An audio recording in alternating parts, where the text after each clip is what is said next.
Hi, everybody. It's Nancy Reyes from For Your Canine. And Joanne Soike with For Better For Worse. I am at the Georgia Atlanta Airport, getting ready to head home. I, Go ahead.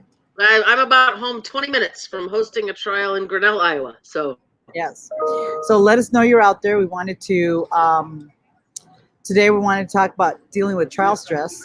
So I think we're in pretty good company to be able to do that. Hi, Deb. um, of course you're on. So never mind there's nothing to see here behind me because I'm at the airport.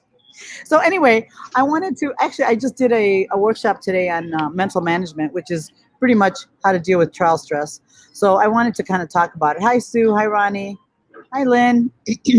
And so we wanted to talk a little bit about kind of how to handle it and all that. But one of the things that I was really thinking about is you really want to think about why we compete, right? That answer to that question is really important. A lot of times we do everybody has different reasons, right? Do stuff with the dog and all that, and then the reasons change over time. But having a really clear reason why you compete will help with the trial stress, right? Most of us do it to have fun and to have a good time with our dogs, um, and but sometimes it becomes very stressful when there's as you're learning and getting into the trial situation. So anyway, hi Tony. I am at a food court, Tony. I am. I'm totally at a food court, and and this is the furthest away from people I could get because for social distancing and not to have to wear a mask for the Facebook Live. Anyway, hopefully it's not too noisy, so I'm sorry in advance about that. Could not find a quiet spot in this place if my life depended on it. So there you go. Anyway, so so the answer to that question as to why we compete, right? It changes over time, but it's really an important question to always keep in mind as you're going through it. To have fun, I mean, and it's okay if it's to get ribbons. Just saying, it's okay if that's the reason, but you need to know that you need to be clear about it, right? And know that's why you're here, right? Um, yes. and so so that so I'm gonna kind of cover with me why I started. I started because I had a very difficult dog competing. He was very annoying and barky and not my shepherd. It's another dog before this one, and he was also very destructive. So he needed a job. So that's how I started in agility. So I was wanting to do that with him to to keep him a job. But now it's for many other reasons. It's the community. It's enjoying the hanging out with like-minded people. So the reasons have changed for me. My dogs are great, and that we don't have really too many problems that way. Well, except for John, for Tango, but but mostly I really enjoy the community and hanging out with like-minded people. So it's okay if the reason you started is different. So Yeah. I also started competing in agility way back when, and I think the instructor at the time sort of pushed us to compete, saying you need to take your training on the road. You need to test your training and see what it's like in a new environment. So I didn't know any better back then. So okay, so we entered a trial, and agility was very, very different back then versus what it is today. I remember my first show was in correlation with a confirmation show where they rolled those green J&J mats out over a concrete floor, and we rolled in the agility equipment, and there you have it. And now, you look back and like, oh, I would never run my dog on that. Well, I wouldn't either now, but we didn't know any better, right? So it was, though, it was kind of fun, and you supported some of the local clubs because the locals knew each other, and yeah, you just kind of hung out with your friends. So but yeah, I don't totally disagree with the reason to compete of, testing your training as long as it's something you want to do, right? Don't do it because somebody told you to, but definitely do it because you want to. I'm gonna shut my blinds for a second because my face seems to be melting off. So I'll be yeah, right a little bit. So so anyway, one of the things that what we one of the things you want to think about is the why. Why are you doing it, right? Why is it fun for you? And if it's not fun, why not? Anyway, so a couple of the reasons. Let me kind of rephrase it. You want to be able to enjoy and test your training, but you also don't want to get so competitive that you take all the fun out of it. And it's okay to be competitive. We're not dissing that at all. But you want to be able to enjoy your dogs and the time we have with them. And in our business, people lose dogs all the time. So it's really sad when they're not with us anymore. So it's always good to remember that piece. So, a couple of things to deal with stress. The big thing, the big takeaway, if you can, is become process oriented instead of results oriented.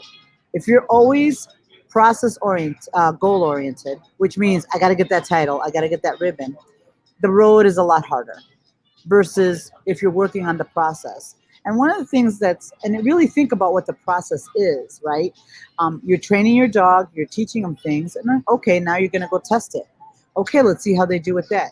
Okay, then next you go to the next thing. So it's really nice to see your dogs grow and develop and change and get better at what they do and develop confidence and all those things that we see. But sometimes when we're starting to chase those ribbons, we miss that and we focus less on those things. So always being a study of the process is so much better than worrying about the results. Because I think if you worry about the process or you do the process or you think about that, the results will be there for you at the end of the day.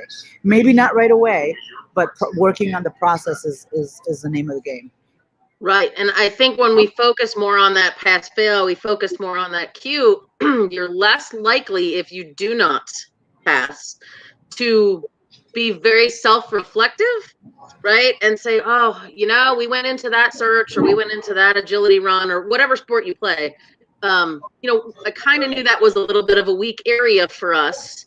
So, we needed to take that back and work on it versus like, oh, man, we just needed that one cue for our title, right? And you sort of miss the good takeaways that you can actually come back and work on to be better next time.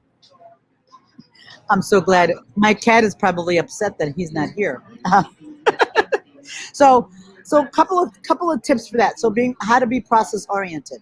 So depending on what you're working on, whether it's in agility, one of the great things that you can do in agility is having visualizing your course. Right, it's easy to do, and agility isn't that long. It's a very short.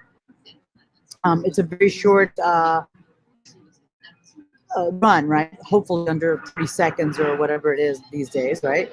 So very short. So, but some of the other sports, sheep herding, obedience, nose work, barn hunt, they're all very long action phases. They're minutes long. So you have to be able to keep it together for that long. So having a goal or a goal for your each search instead of the whole trial is really, really helpful, right? You're going to want to I'm going to work on this for this trial. I'm going to work him on leash, or I'm going to focus on what he's watching him better, or whatever it is. And then eventually we can put everything together. And, you may or may not have a cue, but you want to be able to reach those goals, especially for some of our folks that are dealing with some behavior issues. Like if you have a dog that is reactive, or if a dog that's anxious, or some stuff like that, you want to be able to work on those things, because you just can't expect your nervous or reactive dog to just walk in and kill it when you haven't really built them up to do that. So those are things you need to consider as you're working through, as you're competing, and also making sure that you're supporting that dog and making sure that they are in a good place to compete with, depending on whatever issue they may have. Right. And the other thing to think about is on the opposite end of that, right? Which is, we've all seen the people at the trial where you don't even know your friend. You're like, who are you today? Right. And so, even if you have a nice solid dog that does not have issues, if you're that person who comes to the line and you're, oh my gosh, I don't know, right? And you're breathing heavy and your hands are, and you're erratic and all of these things are happening to you, your normally solid friendly companion, right, is like, what is happening? Right? Like, are we gonna die? I don't know what's happening to you.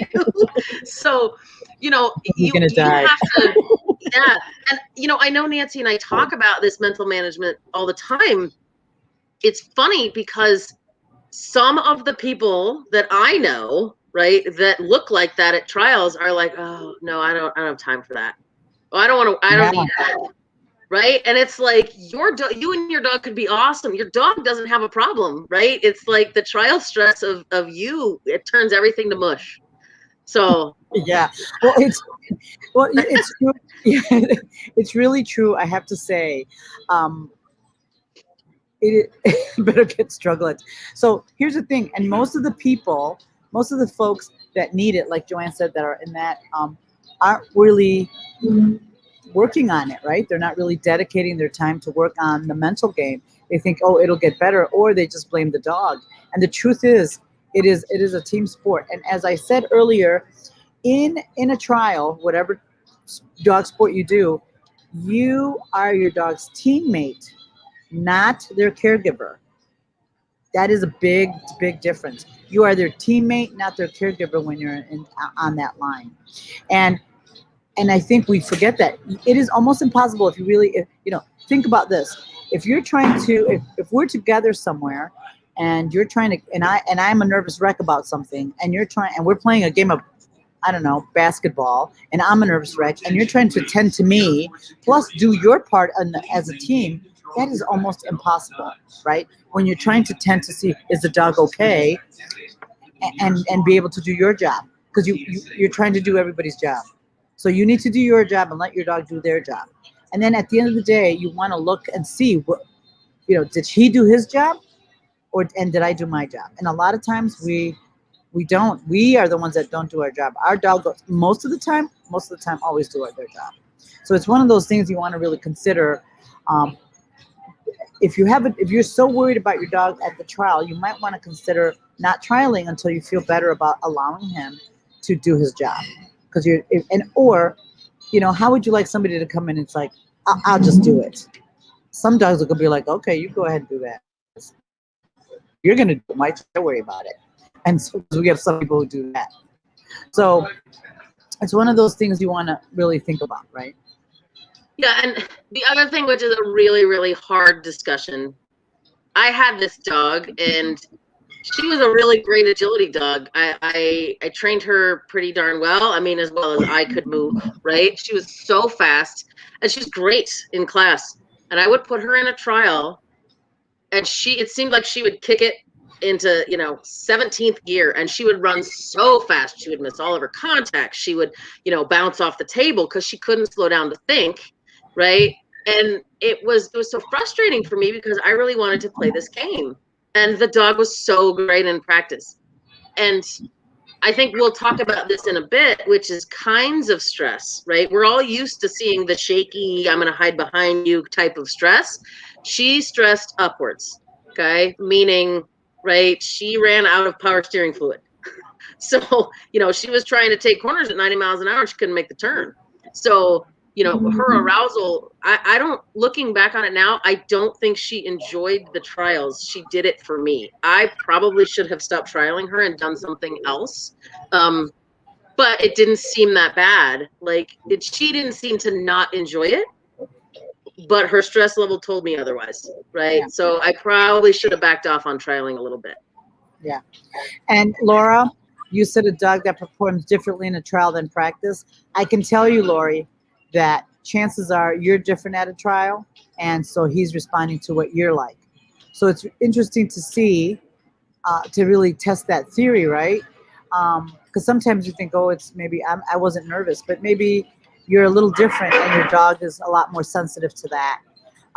In at trials, and your dog doesn't, or if you're not nervous, he might be sensitive to the environment, right? The vibe of the trial and all that stuff. So maybe taking him to a trial and not run him might be a place to start, right?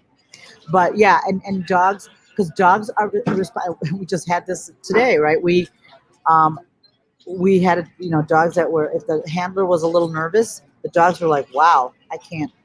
And when the handler was able to focus and get better, the dogs relaxed a lot, right? And it's like some things we have to consider. And it's also, it's not that the dog's doing deliberately having trying to make it difficult for you, but you want the dog to be able to either get used to your stress and how you handle it. Because it's almost impossible for me to say, "Oh, don't be stressed. It's fine.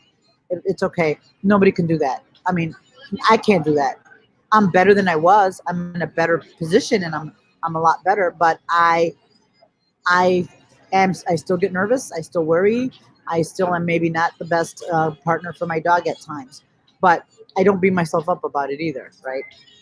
Um, and so yeah, and if you have to work through anxiety, or if you have a dog that has some behavior things like Sherry, um, work through that piece first before you go and try to get him in that trial. Just enjoy and work through that piece first.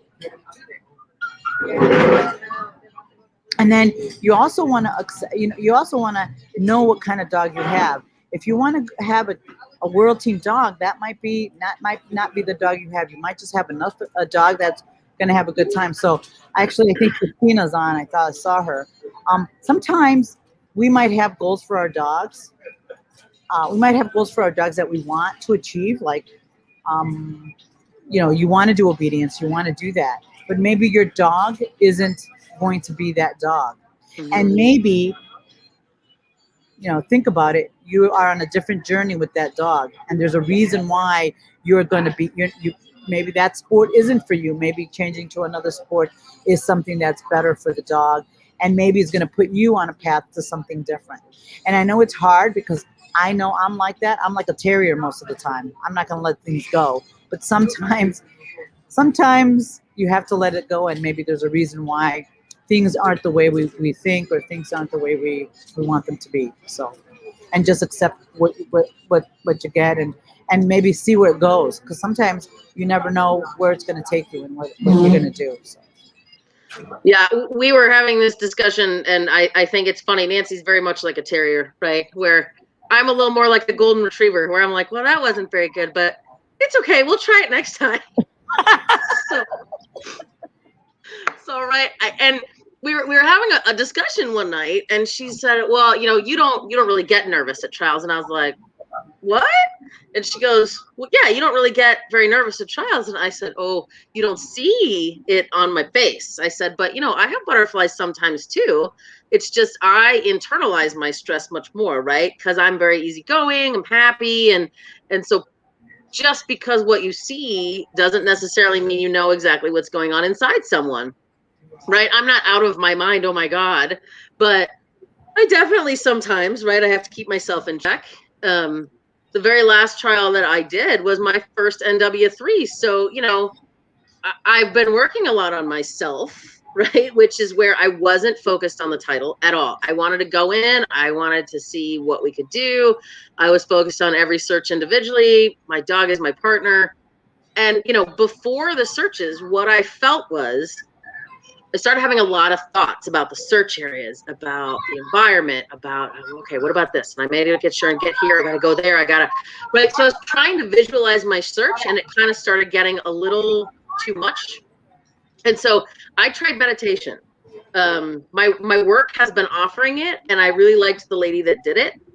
It's not for everybody, but when I tried it, it really, really worked for me. And, just a little bit before it was my turn, I just tried to clear all the thoughts out, find my calm, get my dog out, and then we're just going to go be, right? And it was very different. I've never used that before, and it really, really helped me. So there's a lot of different tools that you can use for yourself. I liked that one. Yeah. And Erin, so Erin just posted about that her Vixen's arousal stresses are out at trials, right? And then she just trained.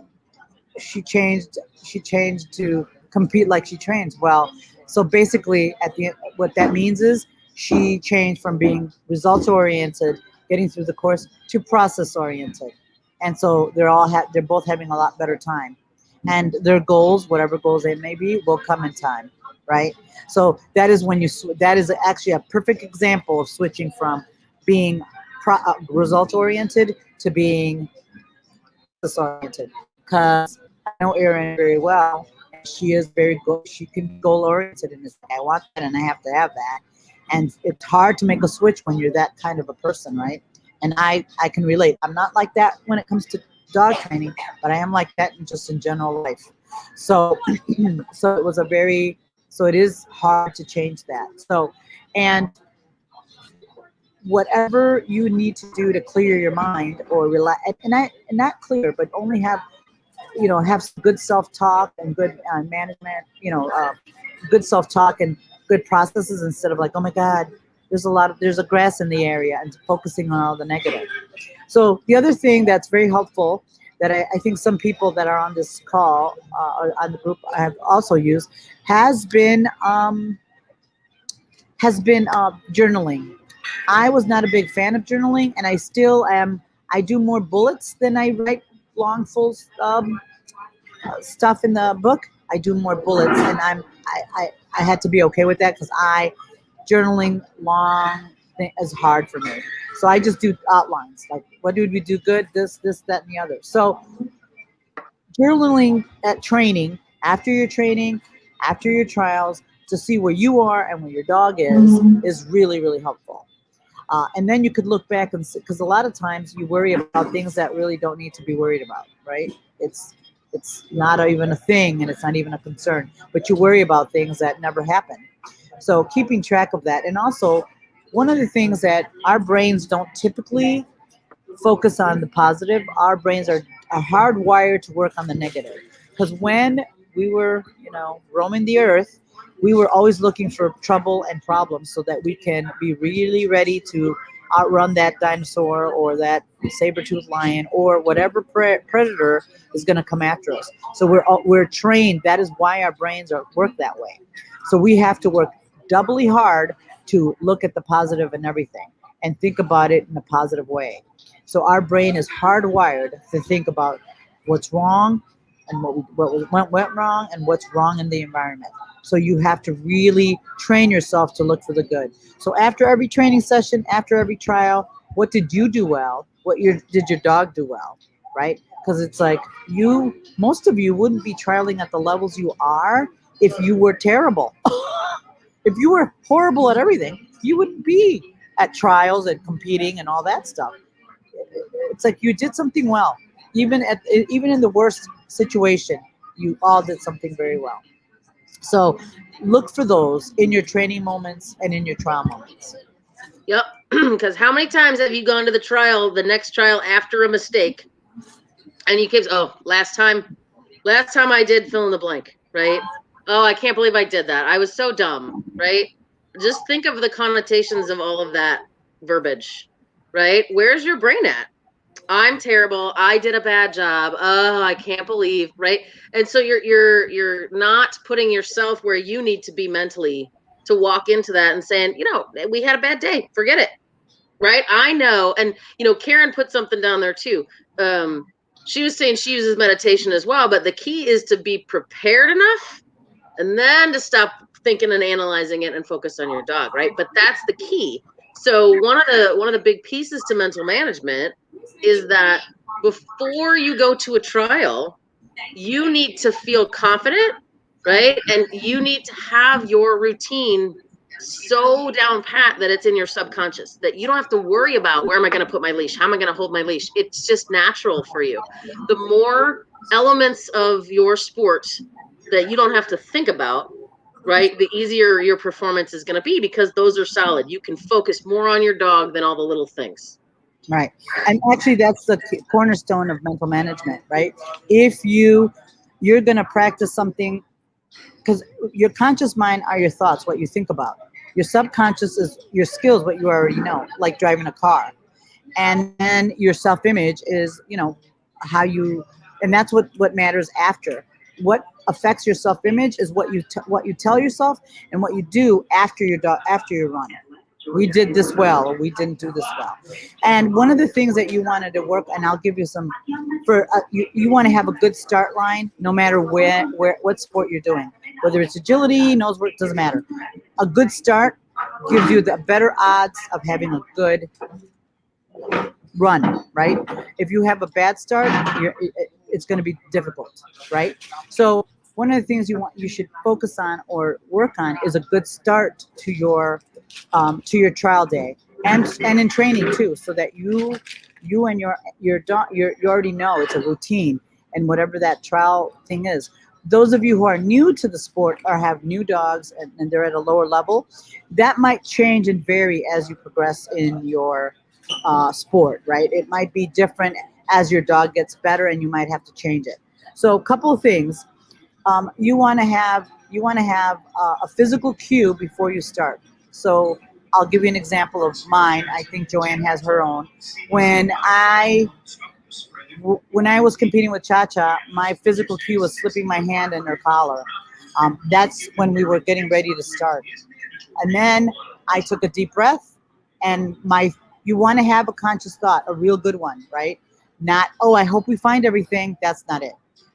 I wanted to have, yes, you do, Amy. And so I have a physical cue. I take a deep breath and I say, we're going to cover the search area. That was the only thought I had before I released my dog to search. And I know some of our students have different things that they do, but the key is to do it all the time in training, so that it becomes part of your subconscious. So when you walk to the line, you're not worried about what's going to happen. You already know what's going to happen. You're going to go through your start line routine, right?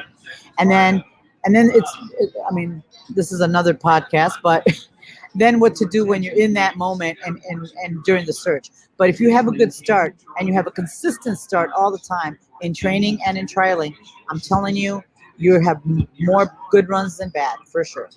Yes, and sometimes it all goes to hell in a handbasket. So I have that. I talk about Bam a lot, who's just my crazy Doberman. We have a start line, and I'm trying to get his brain under control so that he doesn't come charging in like a wild man like he would like to, right? And this weekend I changed the game. We combined two sports together. So he did confirmation as well as nose work. I just trying to walk him to the search area. He was out of his mind. I tried to do my start line. He's barking, he's leaping. He could not. And I'm like, I can't take 3 minutes here at the start line. Guess what my search was? Terrible. And you know what? It was, you look at it, I could have told you, if you showed me that video and somebody else was handling my dog from that start line, I would have been like, oh, that's not going well. And it sure didn't.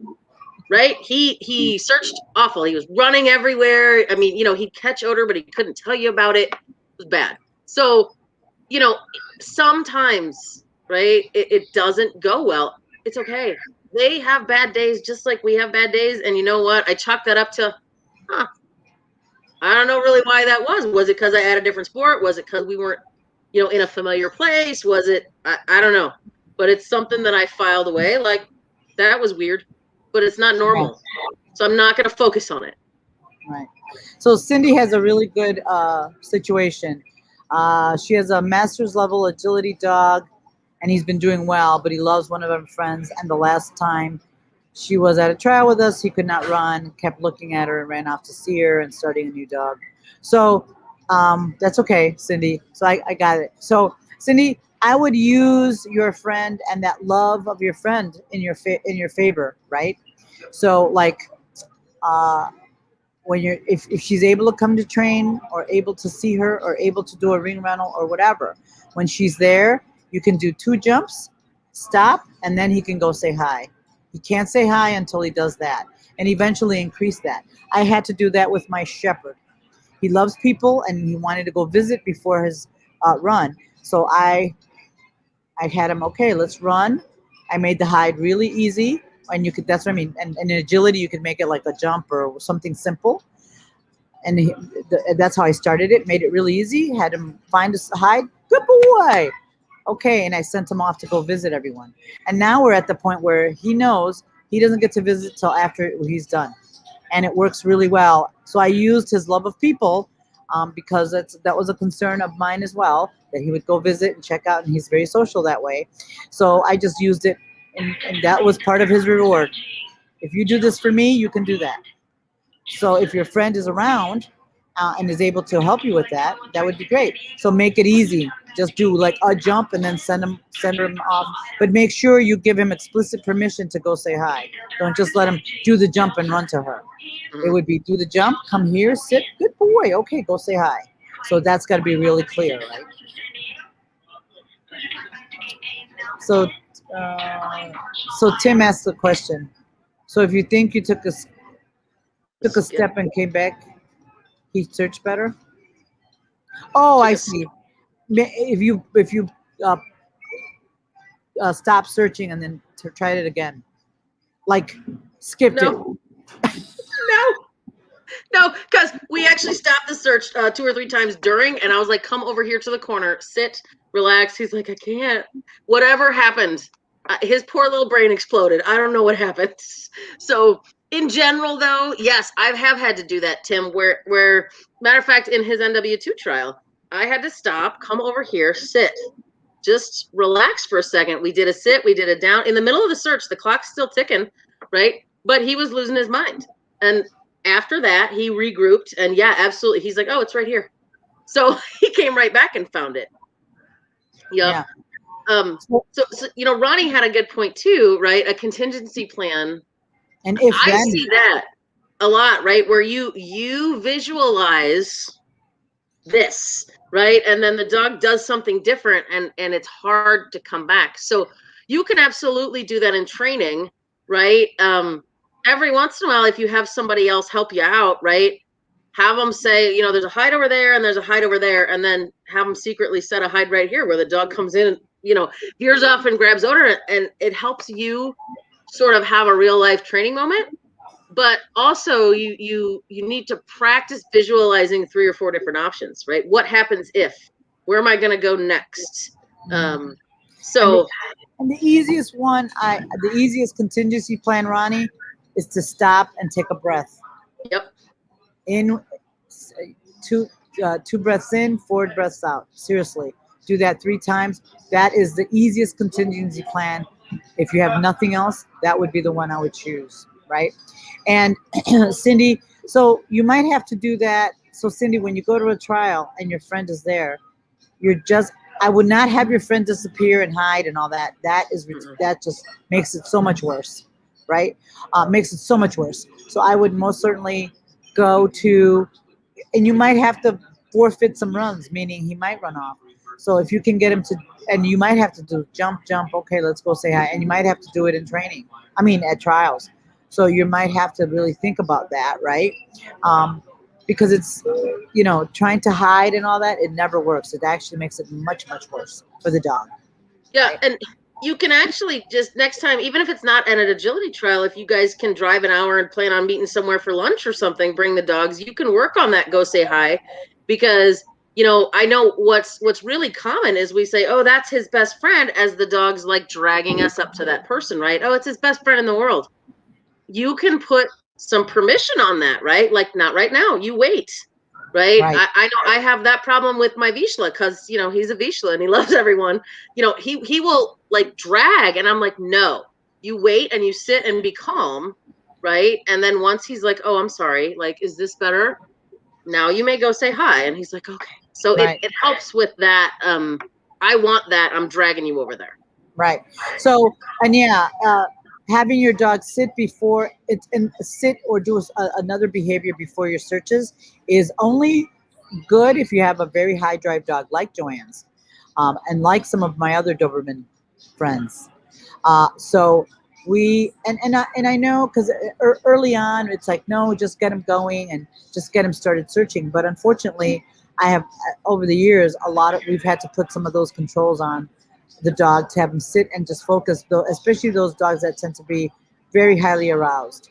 Now, I would not do that with a dog that isn't very drivey, because Right. then you can just kill it uh, Or a really dog who's quickly. just not searching well, right? Because if your dog Right. might be a little stressed and you then throw in a sit or a down, you can make things worse. So just be aware it's when they're losing their mind because of arousal, because of really high energy.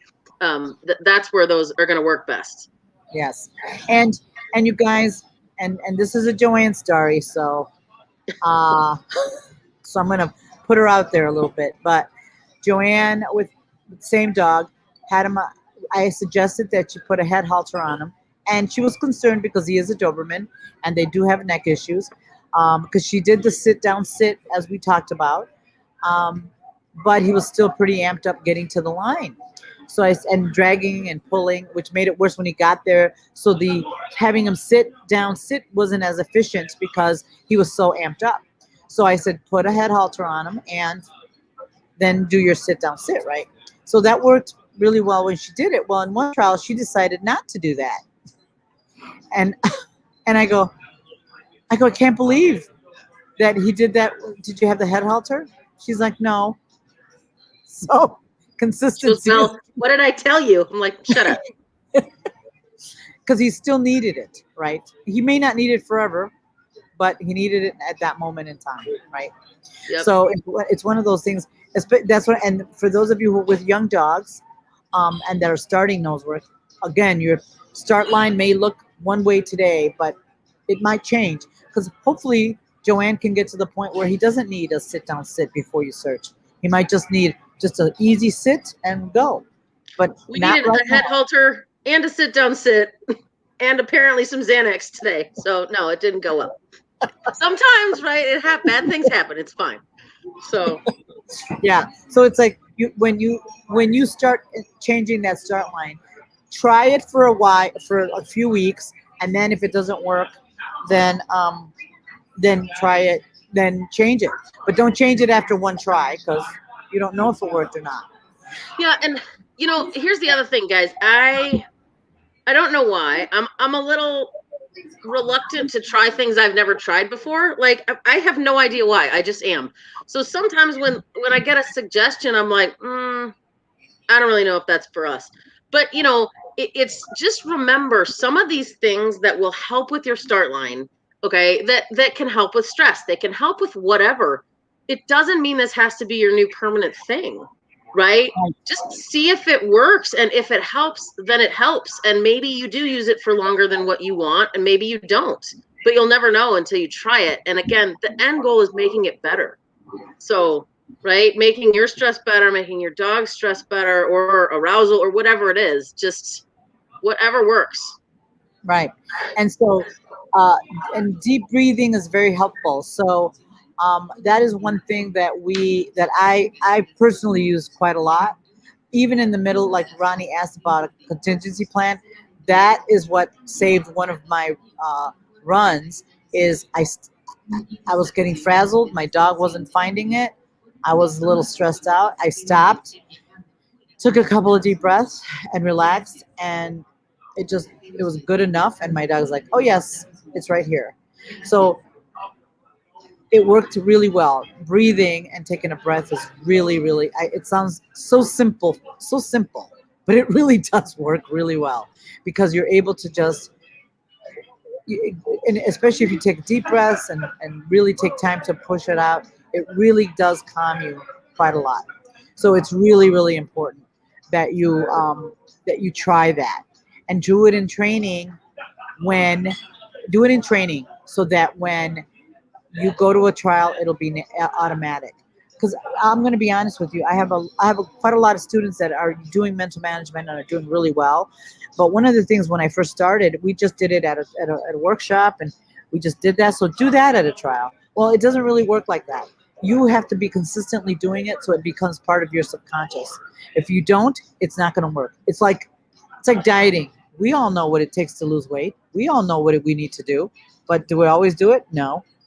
So this is the same type of thing. We have to commit to doing it, and really focus on seeing what the results give you, and try it for a little while, and then always make a change. That's why journaling is really helpful because you can try and I'm going to try to do this start line routine.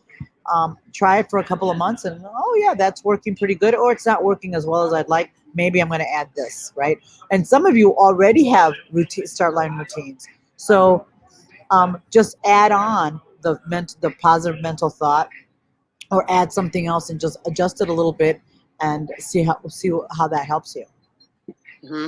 Yeah, and it's when something becomes familiar and known to you, it changes everything about how you do it. I'm going to use my lovely friend Melanie here. Last time she was visiting me, I called her grandma. I'm like, you drive like a grandma. And she goes, I don't know where I am. And I don't make fun of me. Right now, if you drove with Melanie in Chicago, of all places, with all the traffic, you're like, Hold on. yeah, you're in a Formula One race car, man. She's like, meow, meow, meow, right?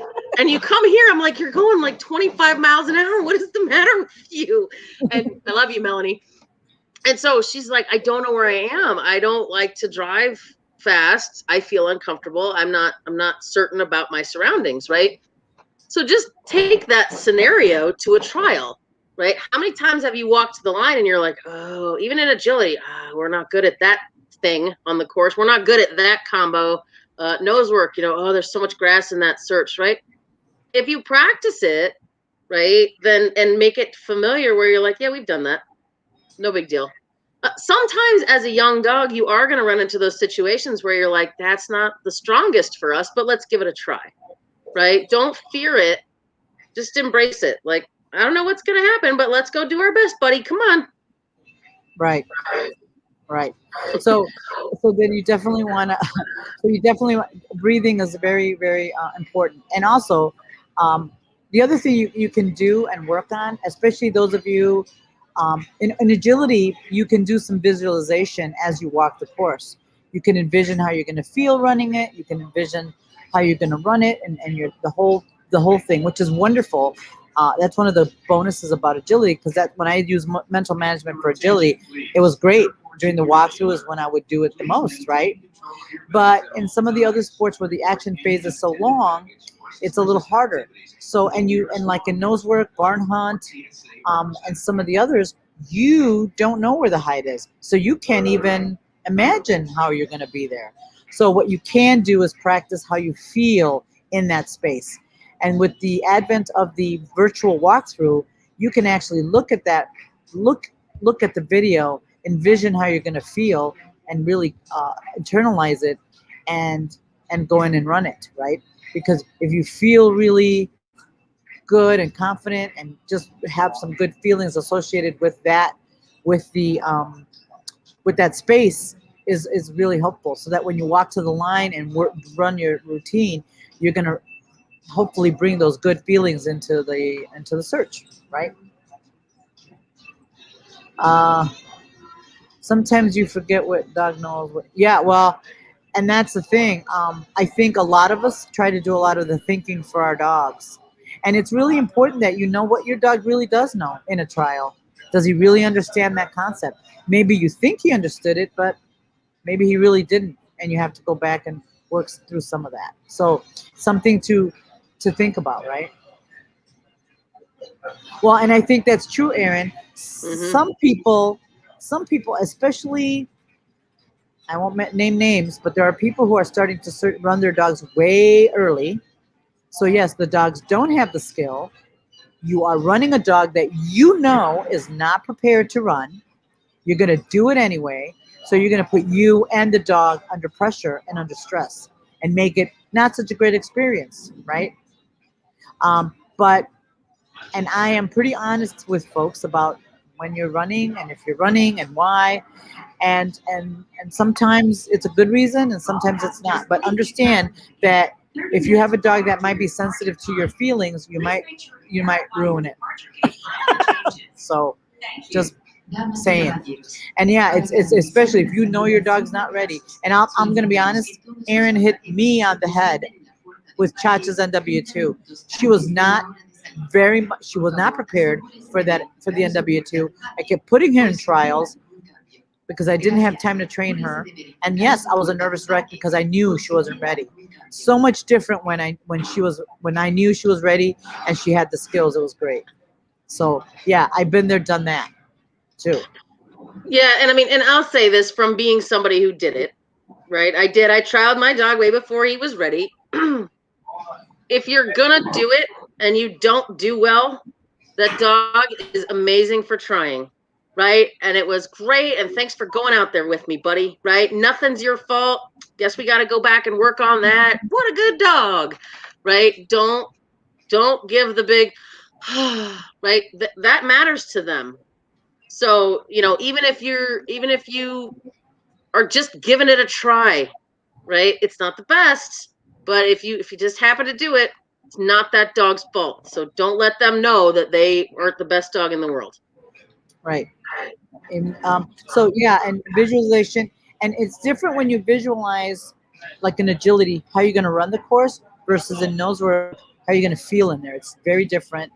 But it is very helpful for me. I use it very much, especially now that we have the virtual stuff. It's really great because you can see the search. And one of the things, for those of you who do nose work, or barn hunt or whatever, uh, it's nice. Even if in barn hunt, you can look at the course and you can think about how you're going to feel going in there. Or if you have the virtual, you can look at it and just really think about how you're going to feel in that space when you go. It really is very, very helpful, because then you don't go in there with a lot of fear. You go in there with a lot more calm because you already are internalizing that space, right? It's really, really very, very helpful. So those are all little things that you can do to help your situation, right? Depending on what level of nervousness you may have. Yeah. And now that there is virtual walkthrough, this is nose work, right? Um, just going back to Ronnie's comment, right? If things go different, I don't know what to do, or I need to have that contingency plan. So if you're a big planner, right? I'm going to go this way. I'm going to go to the left, and I'm going to cover this, and then I'm going to cover that. Don't do that, right? If that helps you, that's fine. But I would more so say, this is a space and that's a space, and oh, don't get caught up, don't get my leash caught on that, that's a space I want to be careful of, right? Just look more at your area and kind of break it up, as opposed to, I'm going left or right, I'm going to work it this way, because I promise you, it 90% of the time will never stick to what you're visualizing, right? Odor's going to take your dog where Odor is, and you're going to go, no, they're over here on this side. And if you keep them over there, then they're not going to find the hide as efficiently as they could. Right. So, And feeling confident and relaxed in that space is really important. Instead of looking like, oh my God, there's grass, or oh my God, there's a lot of stuff in there. Don't just think about like, yeah, we can do that. We can uh, we can do it or feel comfortable and relaxed in that space, right? And with the virtual walkthroughs, it is a little easier for sure, right? So you can go and focus on that or meditate on that in the car, like the space, and then just go in there. And then when you go into that space, it'll be a familiar feeling for you when you go in there and you're searching. In barn hunt, you can see the you're able to look at the ring, so you can stand there for a moment and take that in and visualize how you want to feel in there before you go into the blind or whatever, so that you can do that.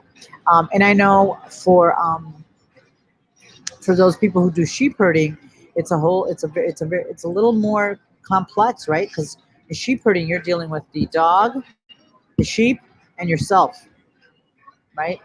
So you have to be able to read. You have to be able to manage three things, which is gets a little bit. Uh, so you want to do it little pieces at a time, small. We're going to work this part and just get better at that, and have a outrun, or penning them, or all those things that you do with that breed. oh, Um, Marie, what a great question. Marie was with me this weekend. okay. So yeah, and I know, Marie, you and I are kind of owner handlers here, where we haven't been doing it for that long. We're trying to do the best for our dogs. Um, I think the biggest thing for information is, you need to relax, and you need to be relaxed and just be with your dog before you go into the ring, right? So I know Marie in general sometimes will stress in a close environment space, because her dog does not enjoy being close to other dogs, right?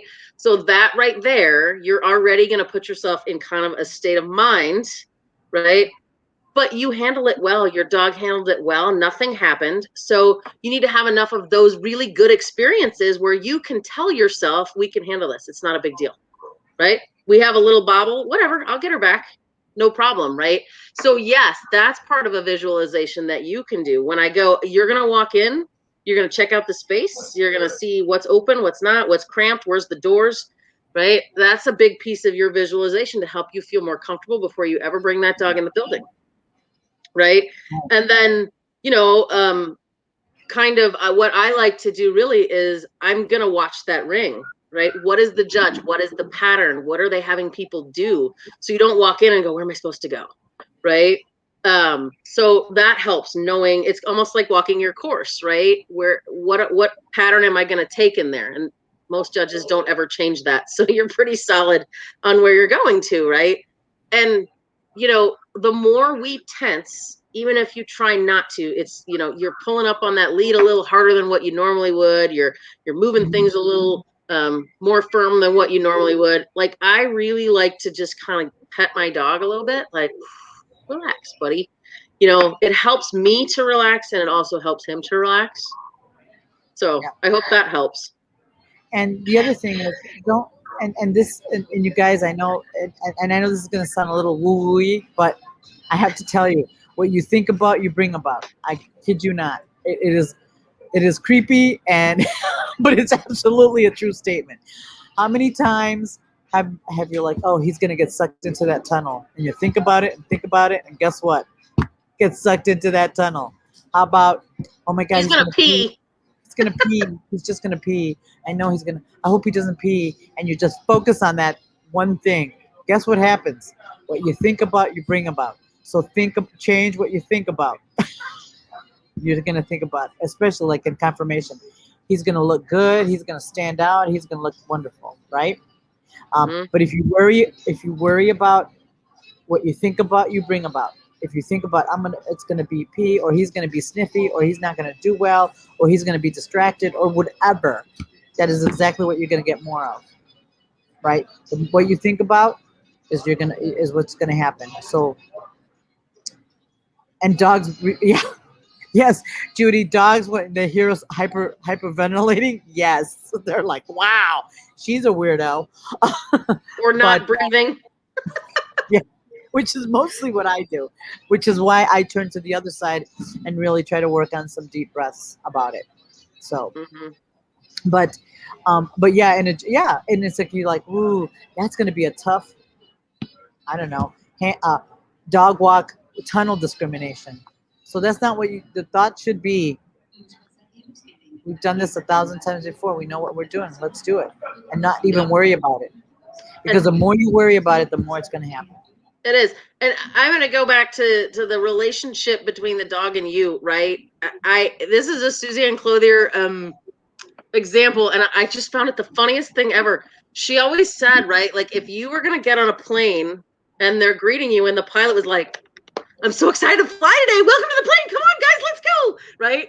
Or opposite to that, where you're like, yeah, I hope the plane, it'll be good. It'll be okay. It'll be a good flight. You're like, I don't want to get on the plane, right? Like, that's freaky. So, but think about, you're one of those two versions of that, and your dog's like, what is wrong with you? So, don't be the freaky pilot. Like, we're going to have a nice, smooth ride. Welcome to the plane. Happy to have you today. Right? Be that for your dog. Yeah. And that's what I mean, having a good start line and a plan is really important. And focusing on, visualizing, and that really does help. And you know what? I guarantee you over time, it gets a lot better. It does. Because I'll be honest, for me, I personally use everything that we just talked about for my own self. And it really, I'm not going to tell you I'm not nervous. I am, but nothing like I was nervous before.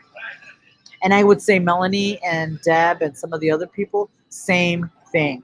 They are nervous because that's how we are, but they're nothing like they used to be, where they were just a basket case. They have improved a lot.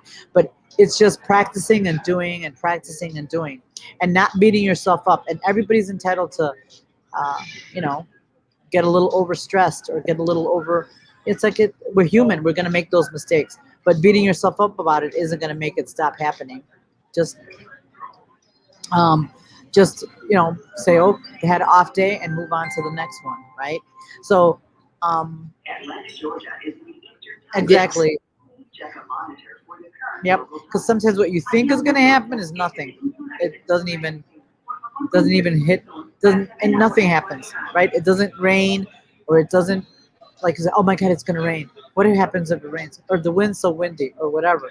It's like, don't worry. Always, one thing to remember: focus on what you can control. What can you control at a trial? What are some of the things you can control? I'm asking. Type in your answers. I know some of them. What are some of the things you can't control at trials? Doesn't matter what sport. Come on. You know the answer. Exactly.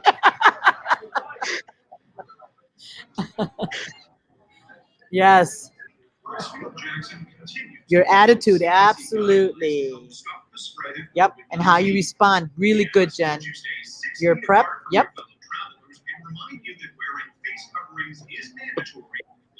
Me. Yes, Ronnie. So that's true, right? And negative people, right? And that you can control, right? You can stay away from the people who are so negative or that are going to bring you down. Absolutely. So Yeah. you need to focus on what you can control. And I want you guys to take a look at every single thing you guys wrote. Does any of that have to do with your partner? Nothing. Not one, right? Yep. Yeah, because the thing is, the truth is, we can't control our dogs. Nope. They're beings. They have feelings, and they have off days, and they have, they're you cannot control your dog as much as you want to. It's no different than that we can control another person. Only thing we can control is the dog's on leash, but you can't control how he feels, and you can't control how he's going to do. That's right. You can control your start line and your end. That's right. Yep. So a couple things. So you want to make sure that you don't start focusing on. You can't control that there's grass in the search area. You can't control that there's A-frame tunnel discrimination. You can't control that the weave poles are by the gate. You cannot control any of that, right? You can only focus on what you can control. Even though sometimes we try, I know, but you can't control your dog, right? And you can control where you are in space, like Jane said. Stay away from negative people. You can just and find a tribe.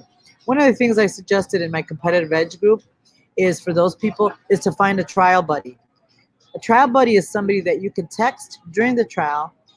The trial buddy should not be at the trial with you, because that's not helping if you have two nervous people at the trial. So you should have somebody who's going to be a little bit more neutral and that's not at your trial, and be able to text or call or be able to reach out to give you some support.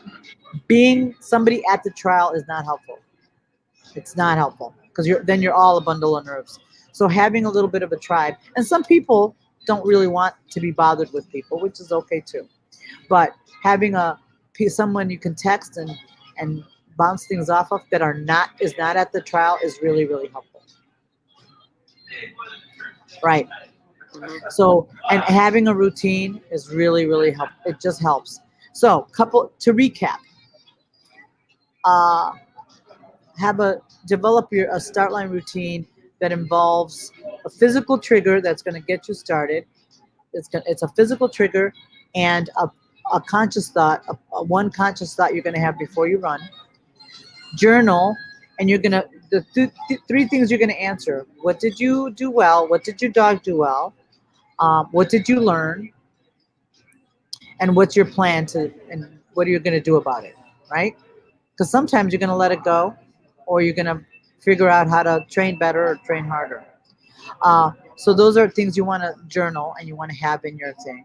Visualize how you're going to feel, or use visualization. And breathing is really, really helpful. Those are all little things that you can incorporate into your training, into your competition life, and your training life, and get into so it can become more of your subconscious. Anything else, Joanne? Nope. I mean, it seems a little silly sometimes when you think about it. But again, when we asked you guys those questions, nothing came back to your dog. It was all about you. So take the time to really build yourself. I have done that in the past year. And I mean, I can tell you honestly, I am a different person at trials, and a much more successful person at trials. And that's with a lot of different sports that I'm working on. It's the same, right? I want to know that I've trained. I want to know that we have the skills to be there. I want to keep myself in check, and I want, to have the best time out there with my dog. And when that's what my focus is, the rest just seems to fall into place. Yep.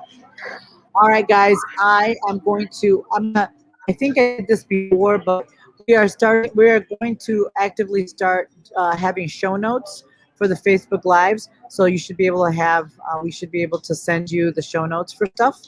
Um, I'm going to leave you the link on there if you want to register. So that we're only going to send you show notes, and if there's any special guests coming up, that's all we're going to use it for, and nothing else. So go ahead and sign up so that you can get them. Thank you for tuning in today. Have a fantastic Mother's Day. Happy Mother's Day to all the moms out there, doggy and two-legged and four-legged. I hope you had a wonderful day with your loved ones today. Yes, thanks everybody. As always, good to see you guys on Sunday nights. Bye-bye. Bye.